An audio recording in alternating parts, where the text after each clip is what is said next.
Oh my goodness, friends. Let's talk about success, but make it joyful. Have you ever felt like you're grinding so hard at work that you're forgetting why you started in the first place? Like you're checking all the success boxes, but still wondering, wait, is this it?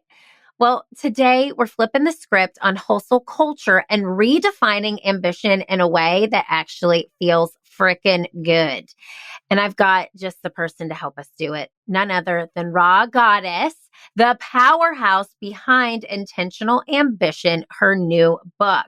Now, Rha has been on the show before when we were the Improve It podcast. We'll link that episode in the show notes for you if you want to get to know her and hear all about her first book, The Calling. Rha is a mentor, a light, a amazing human, and now someone I could call friend in my life. And I am so excited you get to hear her today.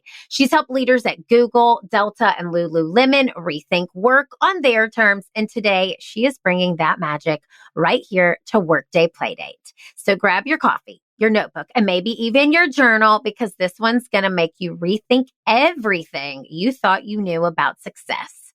Let's dive in.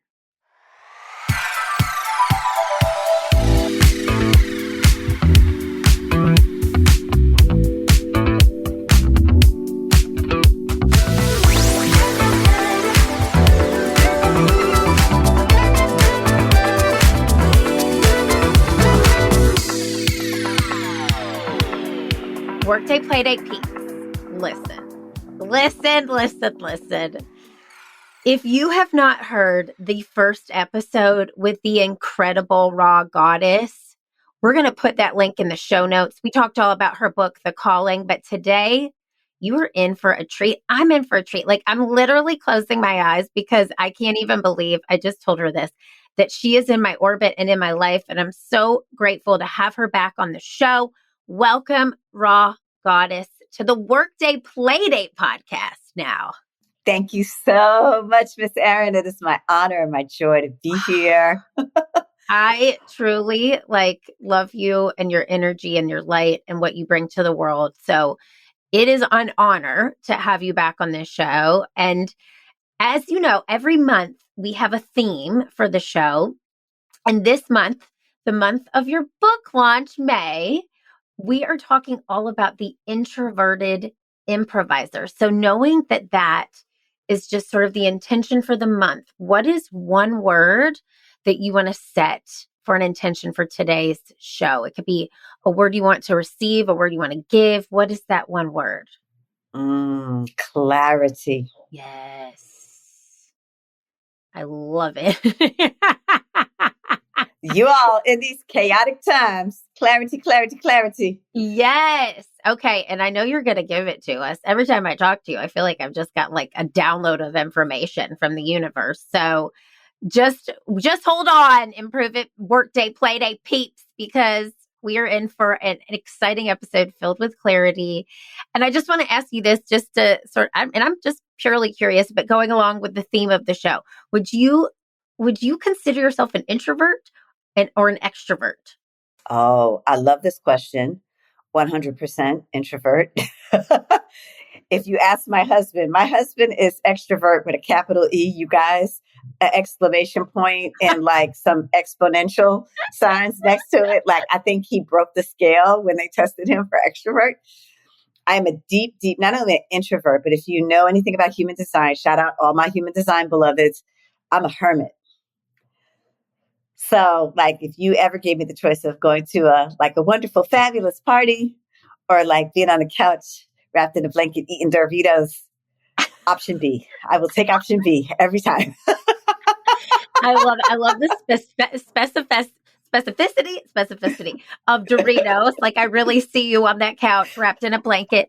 And that's, it's so interesting because I think especially even with just the name introverted improviser, like a lot of people would assume because you speak and coach and communicate for a living that you would be extroverted. So what do you do to recharge? Like, what is one of the things you do? I want to say rest. And it has taken me a long time, right? Like, I'm a recovering workaholic. I'm sure we're going to talk lots about that in a minute, but really recovering. And I do I keep the ing on it. Notice I didn't say recovered. Yeah. Yeah. I feel you on that, Rha. Workaholic. Yeah. Recovering. So my rest has become so much more important, and building in rest after doing big things, big presentations, big meetings, day full of meetings. Um, my husband, in his definition of introvert versus extrovert, he sort of says, the way that he thinks about it is, if you're an extrovert, people energize you. Being around people energizes you. Like, that's what you feed off of, is the energy of being around lots of people and lots of activity and lots of excitement. As an introvert, we tend to be drained by people, even though we love them mostly. We love them. Feel that too. Feel that. It requires energy from us. And so I have to have downtime. I have to have places where I can just go curl up and read a book, or stare out the window for an hour, or take a walk on the beach. And I've had to work really in a very intentional way to carve that space. So I literally will look at my calendar now. And if I look at my calendar and I feel my energy waning, I make adjustments. I literally energetically fill into my calendar, and I go, on behalf of my introvert. Yes. How's this going to work? How's this going to work? Yes. Or I build in time or space. So I move things around, because it's just so important that we rest, y'all. So important. So true. I mean, honestly, I feel you on every single level. Obviously, I'm an extrovert. I think that, but I also think and I keep telling my husband, I'm like, I'm more introverted now. He's like, no, you just need to recharge. Like, that's it. But I hear you, because I used to think rest was unproductive, and I used to literally just run myself in the ground, and then it would be reactive. But I love your proactive approach. And I think so many leaders, peeps listening here today, can take that and take heed, because truly, there's a quote, and I did not say this, and I can't remember who did, but it's not have I rested, it's have I rested enough. Probably botching this. Have I rested enough to do my most productive work? So it's not, did I rest? It's, did I rest enough? That part. Yes.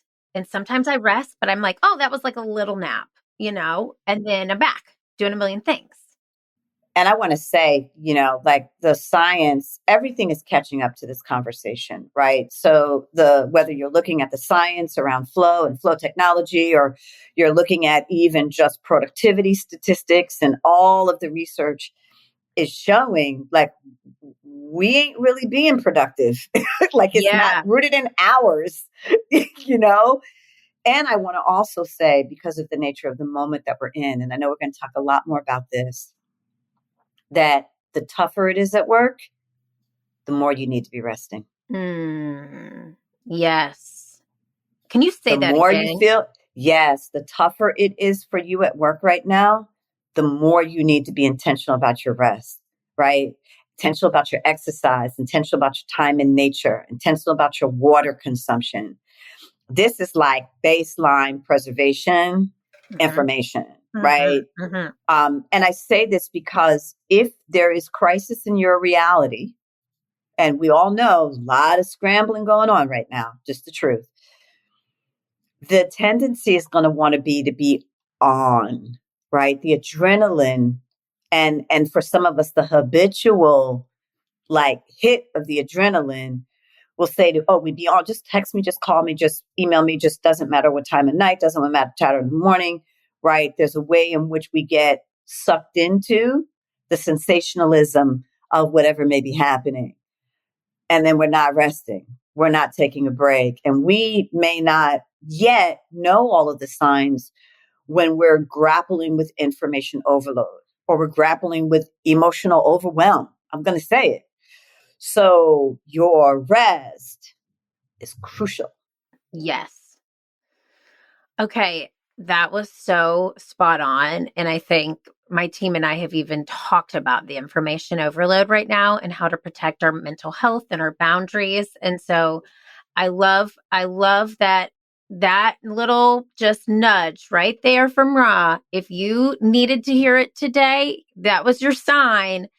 Take a pause, take a rest, and allow yourself to be off, because we could literally be on 24/7 if we allowed ourselves to.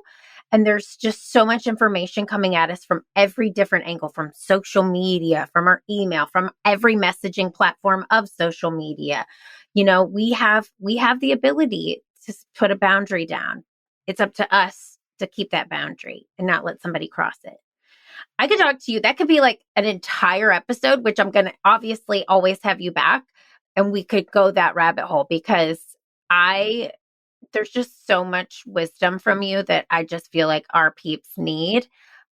But I want to talk about what you felt the need to write about, that you were called to write about. And I want to share that with our peeps, because you have an amazing new book called Intentional Ambition that is launching on May 6th. So by the time this episode airs, it will be live. What inspired you to write this book and write it now? This is one of those cases where I feel like the book wrote me. You know what I mean? You all where you get pulled to do something and sometimes you don't even fully understand why you get pulled to do it. But I knew, honestly, halfway through writing The Calling, I got the download about that the next book was going to be connected to ambition. And my sort of purview on ambition is I'm someone who has spent literally the last 30 years on the front lines of people's hopes, dreams, and aspirations in every possible context that you can imagine. In other words, I've had the honor of working with convicted felons, to genocide survivors, to multinational CEOs, to self-made billionaires. Like, I have a purview when it comes to the core of people's deepest longings and aspirations. And one of the things, like many of us, I'm sure, became fascinated with the way in which we covered the Great Resignation and the way that the data moved and the way that we had all of the sound bites. There were a lot of greats going on. Yep. Right. But at the heart of it, in my mind, was a lot of lived experiences and a lot of transformation and real deep change that was not being talked about in the media. And so this book, in many, many ways, kind of picks up where the Great Resignation left off. And what the sort of fundamental premise is that a whole lot has happened over the last 5 years. And one of the biggest things that I think is happening is many of us are going through a reset around our ambition and around our definition of success. And that at the heart of it is our relationship to work and the way we work. And I think there are some things that and coming through the other side, and I think this was building, by the way, you all, I think this was building for the last 25 years. But I think it came to a head during the heat and the height of the pandemic. And I think coming out the other side, we are all different. And there are some things that we were tolerating and going along with, right? I call that the negotiation, AKA navigation stage, which is like you're at the table. It's somebody else's terms and conditions, and you just trying to survive and thrive in it. Yep. And that's real for every single one of us, to this place of resignation. And I see resignation in two phases, right? What I call resignation 1.0, resignation 2.0. Resignation 1.0 is where we've given up. It's the quiet quitting conversation, or just the resign. This is never going to change. And we kind of stay in negotiation navigation, right? AKA navigation, right? And we just like, okay, I'm going to put my 20 years in. How close am I to the pension? Yes. Right? I'm going to pray that there will be a gold watch on the other side, and I'm going to fight the good fight. And that's what I'm doing, right? That's resignation 1.0. Resignation 2.0 is peace out. I'm done. And so many of us are peace outing, whether we're quietly doing it or whether we're doing it loud and proud. And I feel that that is a moment of awakening.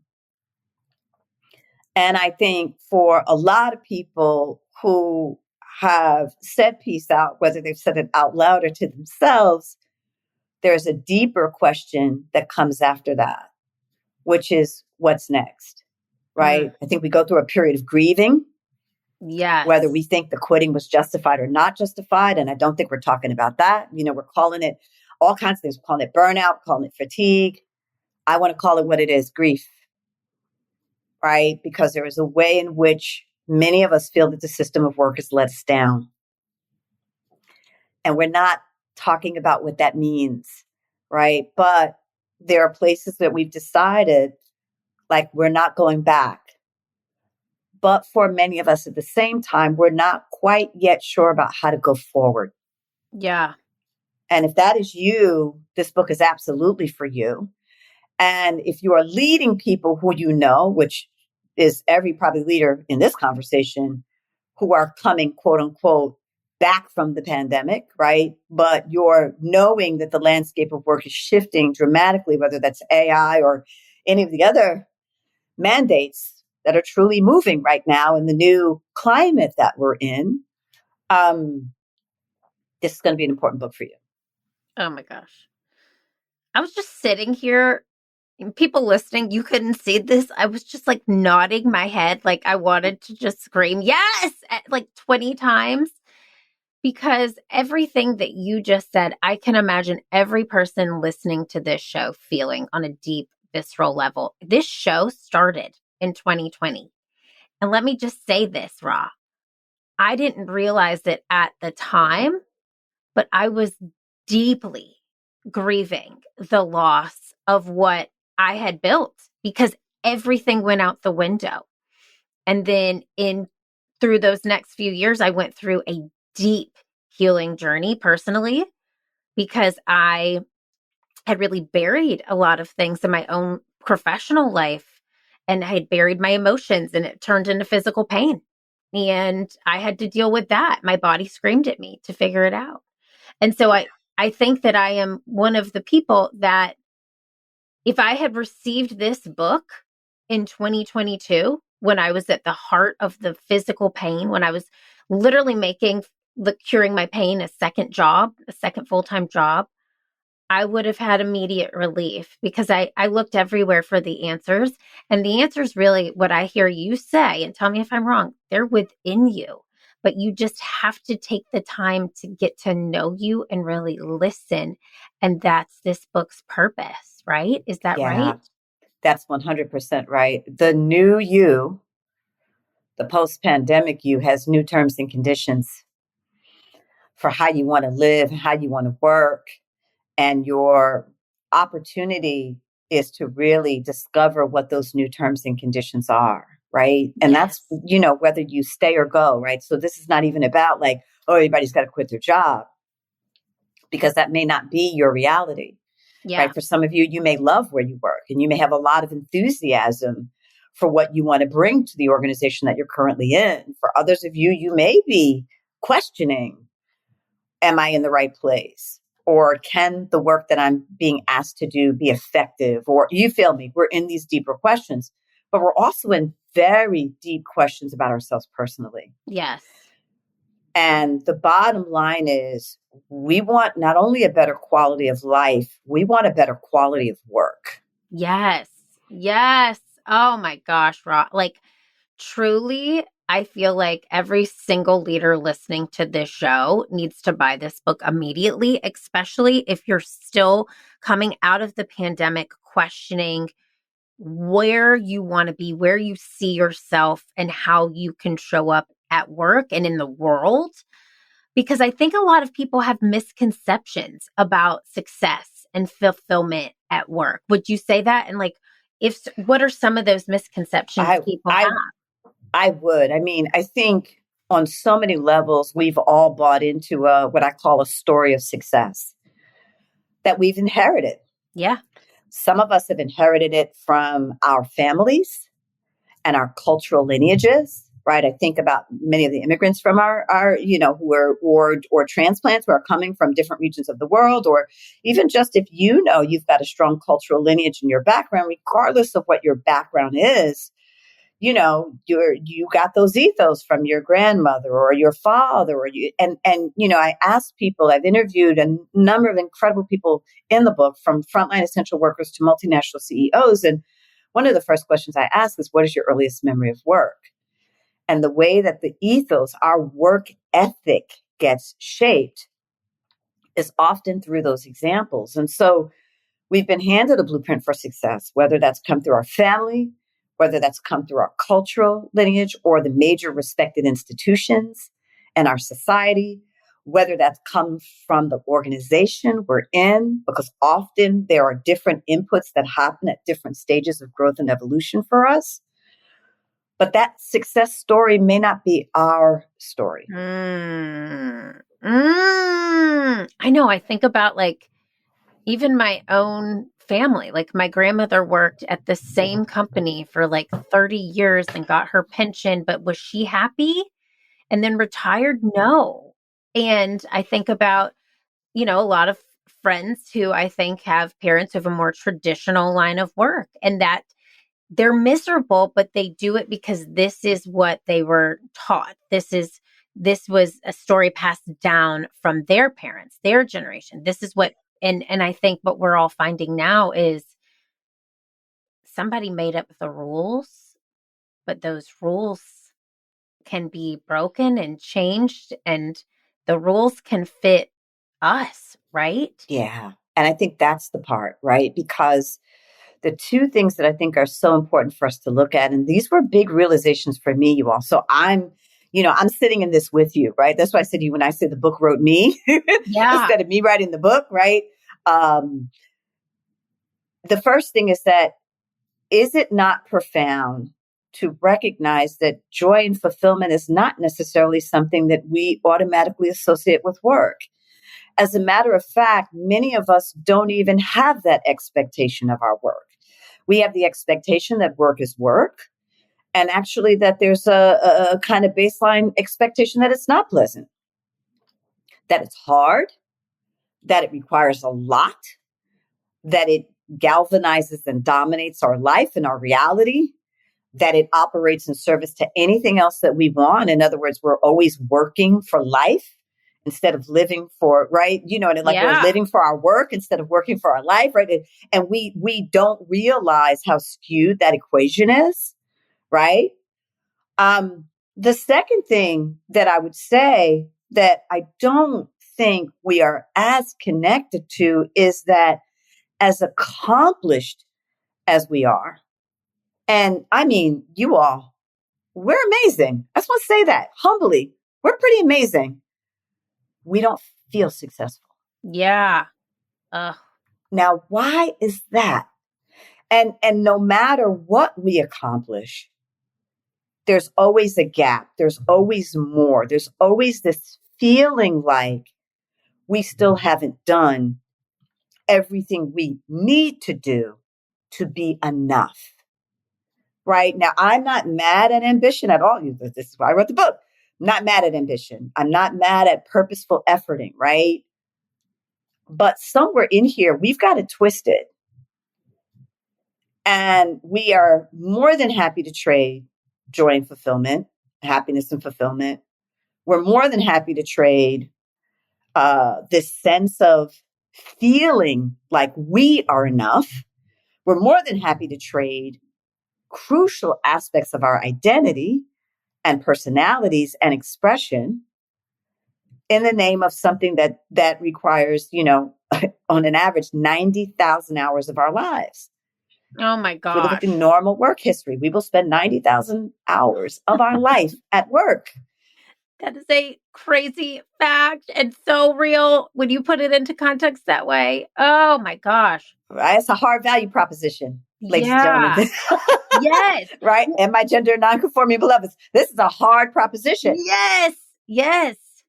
Yes. I hear you on that, because I think a lot of people listening to this show would also classify themselves as ambitious, hardworking, high achieving. And I think what you just what you said resonated with me. It's, when is enough? When do we define ourselves as successful?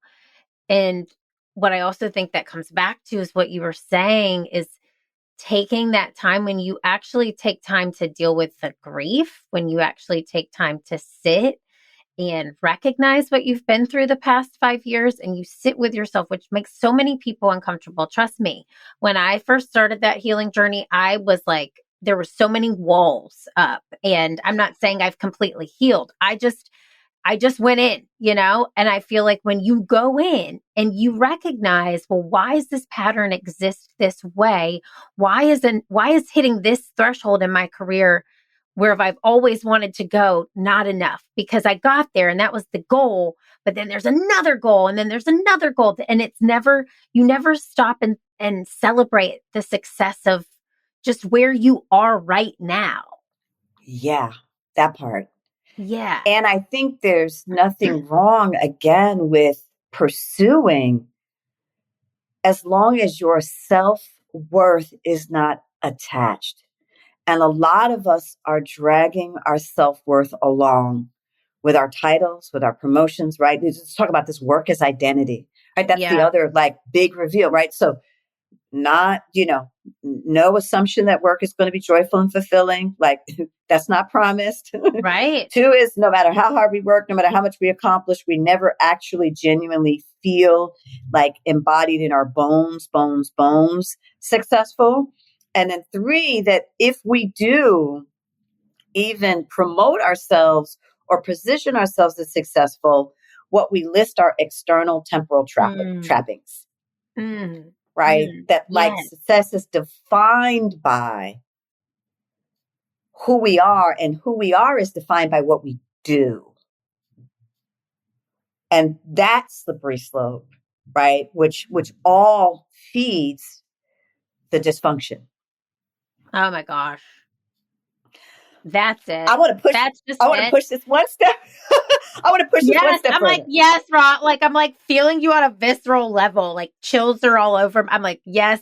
Guess who needed to hear this today? Me. Okay, keep going.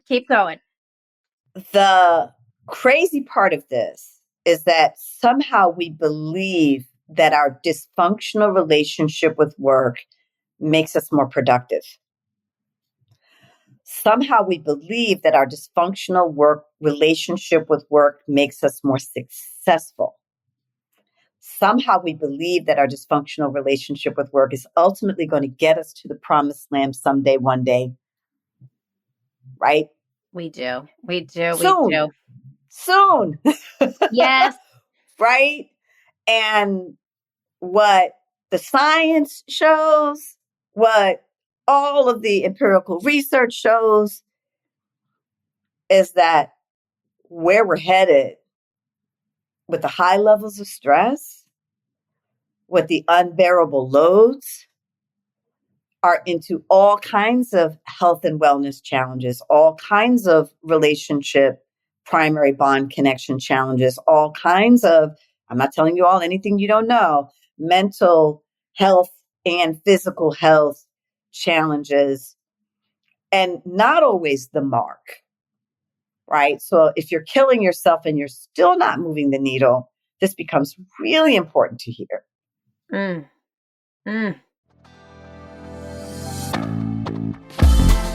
Okay, let's pause. We love a good time here on Workday Playdate, but real quick, I got to tell you about something so good. If you're planning an offsite, a conference, or just want to shake things up with a big group, I'm talking 100 plus people, then listen up, my peeps. We've got something for you called the Introverted Improviser. It's a high energy, hour-long keynote that's going to get your team out of their comfort zones and into their confidence. With amazing Senior Director of Talent here at Improve It, Christy Vaughn, an improviser, comedian, and certified introvert, she'll prove that improv isn't just for the loudest people in the room. She'll show your team how to tap into hidden strengths, embody a super character when they need it most, and balance extroversion without the burnout. Now, if you want your people walking away inspired, laughing, and a little bit braver, this is it. Hit up the Introverted Improviser for your next event and tell them Erin sent ya. The link to learn more and connect with us is in the show notes. All right, let's get back to it. I talked to a lot of the peeps, and I can think of a handful of them already who are just like, this is me. I'm ran myself in the ground. In parenting, I'm giving at work, I'm giving in my community, I'm giving in associations. I literally can think of so many leaders that we work with at Improve It who, I'm just going to say it, some of us wear busy as a badge of honor. And so what would you say to that listener here today for them to recognize the signs? What are some of the signs that they can say, okay, that's me. I might need a beat. What are some of the signs that somebody is in this overwork productive state? Yeah. One, inability to take a breath and take a beat. Like zero time for you. That's the number one. The number two is when you take time away, you've got anxiety about being away.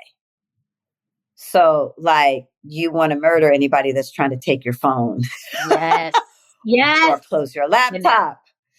Yep. Right. Or get you out of the house or take you out of not being accessible to what's going on at work. Right. And I think this was for me one of the most fascinating explorations in looking at a lot of the data. And I talk about this in the context of the book where there is, and I'm going to say this particularly for women, mothers, our professional executive moms, lots of anxiety. If you're at work and you're not focused on the kids, if you're focused on the kids and you're not at work, you got anxiety, 360 degrees of it. And all that stress is building, right? And one of the things I say to quote the information report called Power Redefined, one of the things I say in the book is like, we're not burnt out, we're traumatized. Oh my God. That hit. And there's a difference in terms of how we make our way back, how we care for ourselves in making our way back, how we come to our full capacity, right? So the book is going to give us those tools too. We're going to hear a little bit about it today. When I create content, I'm just going to say this. I think about specific people because I know they're sort of the people that need to hear this. And I am literally thinking of a friend of mine who needs this episode so much. There's the ability to go to work and be a working parent where you have to trust anybody else to take care of your child. That's anxiety, right? And then once you're off work, you have anxiety that you're not checking email and you're not the person checking in. And this isn't, I got to tell you, I used to be this person. I had a very serious life-altering experience that changed this for me. So I still get into this pattern from time to time. Then there's the expectation of being a parent and having to be the Instagram, Pinterest worthy parent. And those things just never really existed for previous generations. They didn't have photos or like social recognition for the things. So there's just a lot of anxiety. And I love the word being traumatized. We're traumatized and crippled by our own fear of not fitting in and not belonging at work or at home. And not being it all, not being all things to all people all the time. And that was mine. Like, that's what put me flat on my back. My story is like, I quit before the pandemic. Yeah. Right. Like, I resigned before the pandemic. And it had to do with completely working over the grief of the death of my father and not giving myself the room and space to really process. My father was my world, total daddy's girl. Right. And was very much in partnership with my sister on the front lines of his care. And I named this because so many of our leaders, we're not just caring for little ones, we also are in that sandwich generation. Our Yes. parents are living longer. Yes. Which means we are also caring for them, like, or having or holding that frontline responsibility. And so, in that particular case for me, when he passed, the grief was just too much. And so I'm dealing with all of the logistics of death, which we also don't talk about, you all, right? And all of what you have to go through with, do they have an estate, or what's going on with other family members, or right? All those things combined with whatever the quality of care was and how you close that out, right? With the health institutions, with a growing business. Like, my business was exploding at the same time. And I just threw myself into the work. And there was a point in 2017 where I literally could not get off the couch. I just could not. And it wasn't until I hit that wall that I reached out and started to get help to work my way back. And, I see this all the time, right? In the sense as you do, right? I always say to people, you're overburdened because you are amazing. Yeah. Right? In other words, you're in high demand because you are amazing. And that's a responsibility because, more than managing your time, we've got to learn how to manage our energy. And tell the truth about where are those places where we are being fed and where are those places where we are being sucked bone dry. Yes. Okay. And I'm so glad that you brought us there, because I know you have the tips and the tricks and the tools. And I know the book. Listen, everybody get your copy now. Okay. So there's that. If we want to give a little sneakity peekity to the book that somebody could just take with them today, what would you say is one of the number one ways to bring more joy into your work life? Workday Playdate is the name of this show. We want you to have fun and bring play into your workday. It doesn't have to be this soul-sucking endeavor. What would you say are some of you could maybe do one or two if you feel, some strategies to bring more Yes. joy and intention to your day? So I am going to say to you, we talked about, right, negotiation as a navigation. We talked about resignation. The blueprint that I offer in the book is a process of renegotiation, right? In other words, the setting, the identifying, and then the setting of the new terms and conditions. Some of the things that I'm going to say, particularly around the joy piece, is really understanding what brings us joy. And sometimes they're really simple things, Erin, right? Like, my husband every morning stands out in the kitchen with a beautiful window overlooking the water, and he drinks his coffee and he calls it his cold brew moment, right? His cold brew moment. And he's in his bathrobe and his hair is all over his head, y'all. Oh, I think he brushed his teeth. But maybe that's coffee it, and toothpaste, right? Maybe not great. Come on. Yeah. But it's his time, right? And it lasts, you guys, maybe 5 to 7 minutes. But it's just his time to just be. Yes. Right? And we need that. Yes. We absolutely need that, right? Some of you, it's the workout. You got to have movement, right? And I want to also say, right, because ambition, here we go, Erin. Some of us are overdoing it with the workouts. Can we just talk a little bit about that? Like, you're hitting the hit really, really hard. Right. You might need to pull it back a little bit and do some more stretching kinds of exercises. Yes. Do some things that are more about elongating your muscles as opposed to stacking and packing. Yep. Right? Yep. Look, I love a good ab workout. I'm all for it, but we also have to utilize other modalities that bring calm Yes. and regulation and realignment to our nervous systems, right? And providing that balance, because if everything is just intense, Yep. Yep. and we don't get any other flavors up in there, right?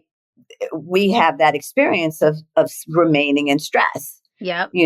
and so finding, again, whether it's a walk, a calming walk, or whether it's a Pilates class, or whether it's a yoga class, like that calm, that centering, that breathing, meditation. Many of people are starting to lean into meditation.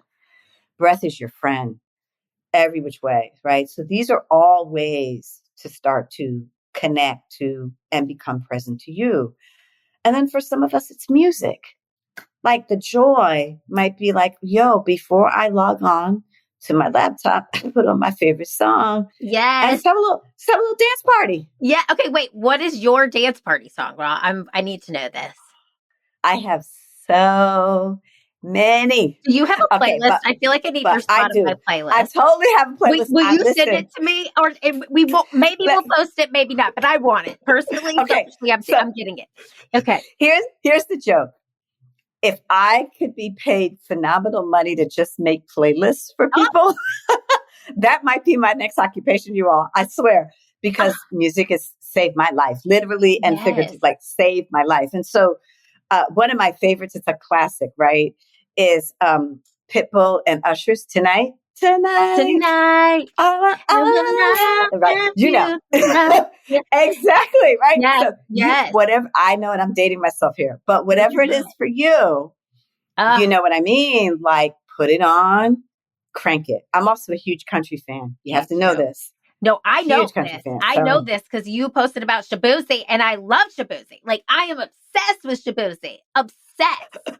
So we're here. Yes. So if Tipsy is your jam, yes, right? I'm just saying, right? Oh my God. Probably argued one of the greatest bar songs of all time. Ever. It's like, that song is like my anthem from last summer. Like, I literally had it everywhere.